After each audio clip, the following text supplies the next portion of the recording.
Hi friends, welcome to interesting facts. ఈరోజు మనం తెలుసుకోబోతున్న 5వ శక్తిపీఠమైన జోగులాంబ దేవి గురించి. జోగులాంబ దేవాలయం తెలంగాణ రాష్ట్రం జోగులాంబ జిల్లాలోని అలంపూర్లో ఉన్న దేవి ఆలయం. శక్తి రూపమైన జోగులాంబ దేవికి అంకితం చేయబడిన హిందూ దేవాలయం ఇది. 18 అష్టాదశ మహాశక్తి పీఠాలలో ఒకటైన ఈ దేవాలయం తుంగభద్రా నది ఒడ్డున కృష్ణా నదిలో సంగమించే ప్రదేశానికి సమీపంలో ఉంది. అలంపూర్లో 7వ 8వ శతాబ్దాలలో బాదమి చాళుక్యులచే నిర్మించబడి శివునికి అంకితం చేయబడిన 9 శివాలయాల సమూహమైన నవబ్రహ్మ దేవాలయాల సముదాయంలోని ఈ జోగులాంబ దేవాలయం ఉంది. జోగులాంబ దేవాలయంలో జోగులాంబ, శివుని రూపమైన బాలబ్రహ్మేశ్వరుడు ప్రధాన దేవతలుగా ఉన్నారు. జోగులాంబ అనే పదం యోగుల అమ్మ అని తెలుగు పదం నుండి ఉద్భవించిందని ఇక్కడి స్థానికులు చెబుతారు. 2019లో ఈ దేవాలయాన్ని భారత ప్రభుత్వం పథకం కింద చేర్చారు. సతీదేవికి చెందిన పైపళ్ళు పడిపోయిన శక్తిపీఠంగా ఈ జోగులాంబ దేవాలయం పరిగణించబడుతోంది. ఈ దేవాలయం 7వ శతాబ్దంలో నిర్మించబడి 1930లో బహమనీ సుల్తానులచే భూస్థాపితం చేయబడింది. విజయనగర చక్రవర్తి 2వ హరిహర రాయలు బహమనీ సుల్తాన్ సైన్యంతో పోరాడటానికి తన సైన్యాన్ని పంపాడని, తదుపరి దాడులను ఆపడానికి దేవాలయ సముదాయాన్ని పటిష్టపరిచాడని చరిత్రకారులు చెబుతున్నారు.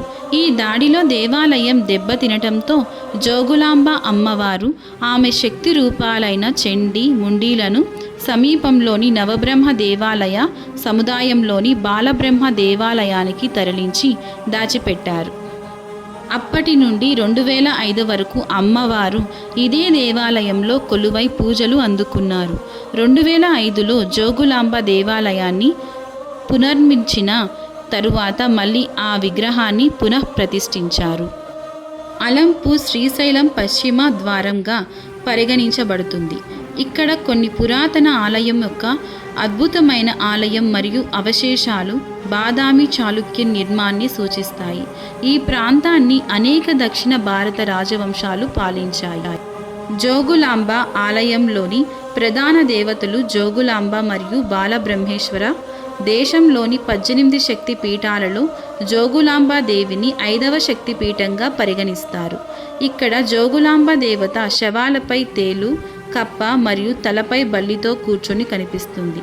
ఆమె నాలుకతో బయట విస్తరించి ఉన్న నగ్న అవతార్లో కనిపిస్తుంది. యోగాలో సిద్ధిని ఇచ్చే ఉగ్రదేవత యొక్క అవతార్, అందుకే జోగులాంబ అని పిలుస్తారు. ఈ పదం తెలుగులో యోగుల అమ్మ యొక్క మార్చబడిన రూపం, అంటే యోగుల తల్లి. ఒక ప్రసిద్ధ పురాణం ప్రకారం 6వ శతాబ్దంలో రాసా సిద్ధ అనే గొప్ప సాధువు ఉన్నాడు. అతను బేస్ మెటల్కు బంగారంగా మార్చగల శక్తిని కలిగి ఉన్నాడు మరియు అతను నవ బ్రహ్మస్ అని పిలువబడే దేవాలయాలను నిర్మించడంలో కీలక పాత్రుడైన చాళుక్యుల రాజు పులకేశి దగ్గరగా పరిగణించబడ్డాడు. పురాణాల ప్రకారం శివుని యొక్క 9 పేర్లు వాస్తవానికి రాసా సిద్ధ ఉంచిన హర్షద మూలికల పేర్లు మరియు ఇక్కడ 9 దేవాలయాలు ఉన్నాయి. అవి స్వర్గ బ్రహ్మ ఆలయం, పద్మబ్రహ్మ ఆలయం, విశ్వబ్రహ్మ ఆలయం, ఆర్కా బ్రహ్మ ఆలయం, బాలబ్రహ్మ ఆలయం, గరుడ బ్రహ్మ ఆలయం మరియు తారక బ్రహ్మ ఆలయం. సిద్ధరస్నవం ఒక తాంత్రిక పని. ఇది నిర్దేశించిన తంత్రం ప్రకారం ఉపకరణం చేస్తే అప్పుడు బుధుడు చాలా బ్రహ్మలింగం, సుబ్రహ్మణ్య తోడలు, గణపతి నాభి మరియు మోత్ జోగులాంబ యొక్క నోటి నుండి బయటకు వస్తాడు. మెడిక్ షద మూలికలను ఉపయోగించడం ద్వారా బంగారం. ప్రసిద్ధ ఆలయం చాళుక్య కళ మరియు సంస్కృతికి సాక్ష్యంగా నిలుస్తుంది. తుంగభద్ర మరియు కృష్ణం అలంపూర్ సమీపంలో సంగమంలో కనిపిస్తారు. అందుకే దీనిని దక్షిణ కైలాసం అని కూడా పిలుస్తారు. నేటి అలంపూర్లో వేలాది సంవత్సరాలుగా బ్రహ్మ గొప్ప తపస్సు చేశాడని కూడా చెబుతారు. మరియు తన కోసం సృష్టి శక్తులను ప్రసాదించిన శివుడు సంతోషపెట్టాడు. అందువల్ల ఈ దేవతకు బ్రహ్మేశ్వర అని కూడా పిలుస్తారు. మరియు దేవత యోగిని లేదా జోగులాంబ అని పిలుస్తారు. ఇది తల్లి పార్వతికి పర్యాయ పదంగా ఉంది. మీకు ఈ వీడియో కనుక నచ్చినట్లయితే ప్లీజ్ సబ్స్క్రైబ్ చేసుకొని కామెంట్ అండ్ షేర్ చేయండి. See you on next video.